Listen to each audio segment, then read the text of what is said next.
if I'd known from an earlier stage how good this car is, I probably wouldn't have wasted so much money upgrading other cars. You can get this GTO as early as I think it's menu book 2, where you unlock the licenses and you have to get, I believe, all gold in National B, which for a noob like me was pretty straightforward to do. And then you get this car. This probably would have carried me to the end of the menu books or most of the races anyway, considering that there's a few that you have to use specific cars from certain years and stuff. This one would have carried me through, I'd say, 90% of the races. But now there's so many noob-friendly guides out there showing you, what's the best strategy to go around menu books. I figured I'd show you a tune for the end game players. So this is still a very, very good car to invest in, especially when doing the money method on Le Mans.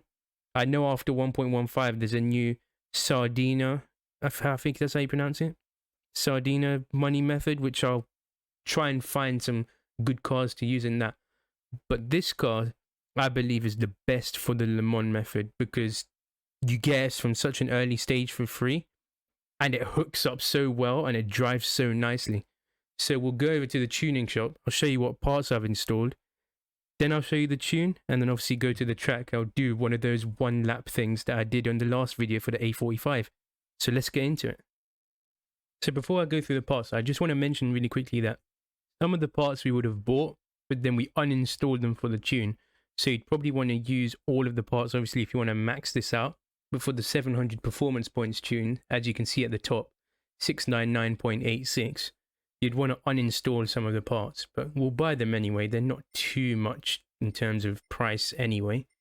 So on sports, you want your weight stage 1. On your club sport, you want your bore up, high lift camshafts, and your weight stage 2, along with your power restrictor and ballast. Then for semi-racing, you want racing crankshaft, you want your fully customizable computer. I can't actually remember what turbo I bought. I'll write it at the bottom of the screen here. I believe it was the medium RPM turbo that I used. I ended up buying all 3 just to test like the low end torque, but I believe it's the medium one. And then you want your fully customizable LSD, your weight stage 3, and your increased body rigidity. Apparently this makes a lot of difference in terms of top speed. I'm not too sure, I haven't tested it, but apparently if you want a higher top speed on the Le Mans straight, if you want to get to it quicker, then you'd want to buy your body rigidity. But I bought it anyway.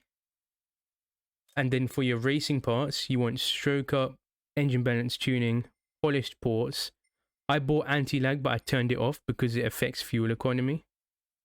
Racing intercooler, racing air filter, silencer, exhaust manifold, brake pads. I bought the slotted discs and the brake balance controller, but you don't have to buy the brake balance controller, but I bought it anyway. Fully customizable suspension, racing flywheel, torque vectoring center diff, which does make quite a bit of a difference, a fully customizable racing transmission, and your racing hard tires, because obviously if you use the higher grip tires, it will go up in the performance points. So I'd use racing hards, and then you can just get away with just buying heavy wets just in case it rains. But I ended up buying intermediates as well, and I bought nitrous just for the bands. So now we'll go over to the track and I'll show you the tune that I've put together. Right, so we're over at trackside at Le Mans, so you'll probably be able to hear the Group 4s running about in the background. So, starting off with the tyres, obviously racing hards, front and back. For your suspension settings, you want 100 at the front, 105 at the back. Anti-roll both on 5. Compression both on 37. Expansion both on 45. Natural frequency both on 2.2. Negative camber angle 1.5 on front and back. And then you want 0.10 toe out on the front and neutral toe on the back. Then for the diff, you want to go 5 on the initial torque front and back, 60 on the acceleration, 20 on the braking. torque vectoring I like at 40-60 because it's just at that right level of grip where it won't understeer out of a corner. If you put it on 50-50, it will understeer. Or even if you put it on 45-55, it will understeer a little bit. But 40-60 I figured is a nice balance. You could change it if you want depending on your driving style, but this is what I like to put it at. Downforce, you want 70 on the front, 170 on the back. ECU on 100, no balance, no ballast. Power restrictor I put on 99. Then for your transmission, you want to put an auto setting of 300. And then I did change the gears slightly. So first 1.425, second 1.693, third 1.285, fourth 1.007, fifth 0.793, and I left the final drive the same, so it's not a transmission flip. All you need to do is auto set to 300 and then put these gears. I mean, you can change them around if you want, but this is what I figured made a good balance between having a little bit of slipstream potential and obviously getting on its own getting on itself up to speed quick enough on the straight. This will get to about 180 by itself, even on Fluid Map 6. So I'll go through the parts as well that I've installed. So obviously, knowing now, I did use the high RPM turbo, no anti-lag, racing air cleaner, and I did put the silencer back to normal. Otherwise, your power will be too high. You'll think it'll be about 597 horsepower. So I did put the silencer back to normal. It does mean it will sound like a stock car, which is quite funny, but that's what you have to do to get this back down to 700. And then everything else is just already pre-installed.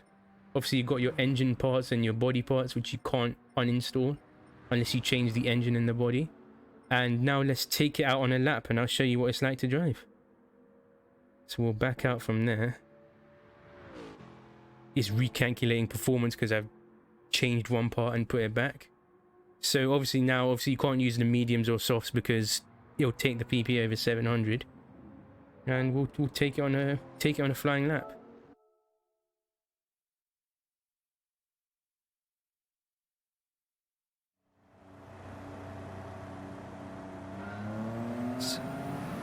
So obviously first you want to put your fuel map all the way to 6. This will do 3 laps easily, no problem. I do like to shift slightly early because the power does drop off near red line. So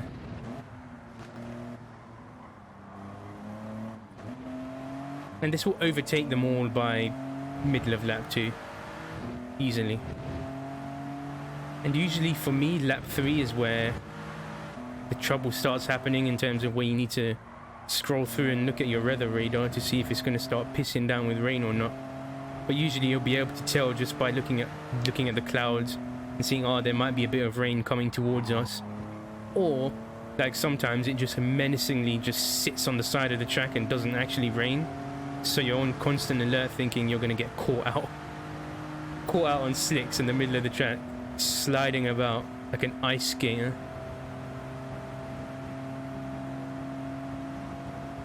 But yeah, I definitely know there's a more fuel efficient cars. Like for example, I think the Red Bull Junior gets about 4 laps, I believe. And that Honda powered by 12CV, whatever it is, that Vision Gran Turismo Honda that's powered by the motorbike engine, I believe that gets about 6 laps. But then obviously that's $1 million credits just to buy that car. The same with the new Suzuki VGT. I think that's powered by a motorbike engine as well, which might have potential. I also took my 4-rotor RX-7 out here, and I did not need to pit for fuel, which was quite weird. I think it could get about 9 laps, apparently, on fully lean, which is pretty nuts. So that 4-rotor in the RX-7 does some dodgy things in terms of fuel economy. It makes it go really good. Yeah. Looking forward to getting another engine swap at some point. Obviously I've got the 4-rotor, but then I've also got the SR20 sitting in the back waiting to be put into something. Apparently I can put it in the Sylvia queues, but I'm waiting for something more exciting I can put it in. So that's just sitting there gathering dust. I know there's a few new engine swaps, like there's the... Oh, what is it? The BMW Z4 GT3 engine, which you can put in the E46. And apparently you can put a GTO Nismo engine in a 180, which is pretty nuts. That's another new one, newish one. You can put the K20 in the Integra now and not just the Civic. And then you have your other usual ones like the two-rotor and the MX-5. You've got the Hellcat engine for the old school Challenger. You've got the Coyote for the old Mustang Mach 1. Apparently they've upped the rates recently of engine swaps, but I don't know. This is all alleged information. So coming up to the end, nearly end of the first lap, we're in 4th. And as you can see, this car's so stable. Extremely stable. Like, it's almost cheating. Like, for the majority of the campaign races, I ended up using the R32 GTR because that's like the first like fanboy car that you managed to unlock. But that was kind of all over the place, sliding about. It wasn't very good in terms of grip. Even with the racing soft tires, it would just slide around all over the place. It just seemed very unstable, especially under braking. I probably put a really shit tune in it, but yeah, the R32 carried me most of it. It had 700 plus horsepower and just freight train any car. But unlocking this potentially from right at the beginning of the game, it does seem like cheating. Lap times I've got with this, I think the best I've got with this is 4:16 point something. So it's, I don't think it's as fast as the A45, but then the A45 is a lot more tail happy. If you want to see that tune, I'll put a little card in the top of the screen so you can have a look at that tune as well if you want. Made a nice livery for that as well. I did also make this livery for this car. It's kind of inspired by the GTO LM car. Except I just put a few different stickers on it. But was it BC Racing and some HKS stickers on it. None of the stickers are mine, like I didn't upload them. I just found them on the livery editor community stickers, or whatever you want to call them, community decals. But yeah, I hope this has been a good outlap. Obviously keep an eye on the channel. I'll post some more tunes. I'll post some more top speed tunes. Working on the Veyron top speed tunes, so stay tuned for that. Obviously like, comment, subscribe, hit the notification bell so you know when I've uploaded. And I will continue this race off the video, and I'll catch you in the next one. Take care.